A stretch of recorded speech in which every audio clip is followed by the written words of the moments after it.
ভাই করে টাকা দাও কিছু খামো। লোকটা ভিক্ষা আরে করতেছে লোকটা কত অসহায়, পরনে জামা কাপড় নাই, মনে হয় পেটে আর খাওয়ানো নাই, দেখলি মায়া লাগে। এই মামুন 20 টাকা আনাস না, বাইরে ভিক্ষা দেই।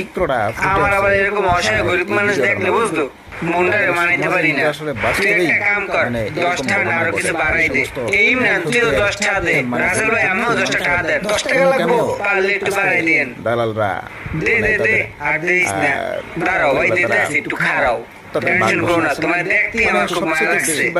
আপনাদের নাই এত সময় নেন, টাকা পয়সা এইসব দালাল শোনো ভাই এদিকে আসো। এরা কিন্তু বড় লোকদের সাথে এরকম কিছু করতে পারবে না। দেখেন রাজপ্রশাসন দেখেন কি করে। এই লও, এইটা কসকসা আছে, বাকিটা আমি রাখলাম, ঠিক আছে? ওটা তোমার আর এটা আমার। ভাই দিল তো 40 টাকা, 20 টাকা দিলেন কে? দেন আরে বোকা, তুমি মোজা আমি মোতা একই, বুঝো না? তুমি মাঠে আসো আর আমি মাঠে নাই, পার্থক্যটা শুধু এখানেই। যাও এখন যাও। ভিক্ষুক সমাজে এখন চেষ্টা ঢুকে গেছে। এবার